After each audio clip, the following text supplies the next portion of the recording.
Hello, അപ്പോൾ നമുക്കിന്ന് വിജയ് സേതുപതി ഹിറ്റാക്കിയിട്ടുള്ള ഒരു ഗ്രീൻ ചിക്കൻ ഫ്രൈ നോക്കാം. അപ്പോൾ ആവശ്യത്തിനുള്ള പച്ചമുളക്, ഇഞ്ചി, പിന്നെ വേണ്ടത് വെളുത്തുള്ളിയാണ്. പിന്നെ നമ്മുടെ പച്ച ഇലകൾ എന്ന് പറഞ്ഞാൽ നമ്മൾ ബേസിക്കായിട്ട് ഉപയോഗിക്കുന്ന കറിവേപ്പില, പുതിനയില, മല്ലിയില, ഇത്ര ഇലകളാണ് വേണ്ടത്. ഇതെല്ലാം മിക്സിയിലിട്ടിട്ട് നന്നായിട്ട് അരച്ചെടുക്കണം. ഞാനിപ്പോൾ ഇതിൽ കാണിച്ചിട്ടുള്ളത് ജസ്റ്റ് ക്രഷ് ചെയ്ത പോലെയാണ്, പക്ഷേ വെള്ളം ഒഴിച്ചിട്ട് പേസ്റ്റാക്കി അരയ്ക്കണം. അതിൽ വിട്ടുപോയി. പിന്നെ നമ്മളിത് ആവശ്യത്തിനുള്ള ചിക്കൻ എടുത്തിട്ട് അതിൽ ഉപ്പ്, മഞ്ഞൾപ്പൊടി, പിന്നെ നമ്മൾ ഒഴിക്കുന്നത് പുളിയില്ലാത്ത തൈരാണ്, കേടാണ്.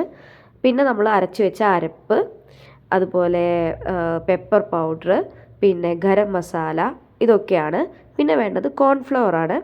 അതുപോലെ നല്ല മുരി ടേസ്റ്റ് കിട്ടാൻ, നല്ല മുരി ടേസ്റ്റ് ഇല്ലേ, അത് കിട്ടാൻ വേണ്ടിയിട്ട് റവ, ആവശ്യത്തിനുള്ള റവയും കൂടി ഇട്ടിട്ട് നന്നായിട്ട് മിക്സ് ചെയ്യുക. ഞാൻ നന്നായിട്ട് മിക്സ് ആക്കാൻ വേണ്ടിയിട്ടാണ് ഇങ്ങനെ പരന്ന പാത്രം എടുത്തത്. അതുപോലെ നന്നായി മിക്സ് ചെയ്തിട്ട് നമുക്കൊരു 1 hour ഫ്രിഡ്ജിൽ റെസ്റ്റ് ചെയ്യാൻ വേണ്ടി വെക്കാം. പിന്നെന്താ, നമുക്ക് ആവശ്യത്തിനുള്ള എണ്ണ ഒഴിച്ച് അത് വറുക്കുക എന്നുള്ളതാണ്. അപ്പോൾ ഞാനത് വെളിച്ചെണ്ണയാണ് എടുത്തിട്ടുള്ളത്. നിങ്ങൾക്ക് ആവശ്യത്തിനുള്ള അത്ര എണ്ണ ഒഴിക്കാം, ഏത് ഓയിലോ വെളിച്ചെണ്ണ ഏതാച്ചെങ്കിൽ ഉപയോഗിക്കാം. നമ്മളിത് ഓരോന്നിട്ടിട്ട് വറുക്കുക, നന്നായിട്ട് വറുത്ത് മൊരിച്ചെടുത്തിട്ട് തിന്നുക, അത്രയുള്ള പരിപാടി. അപ്പോൾ ദേ വറുത്തോണ്ടിരിക്കുകയാണ്.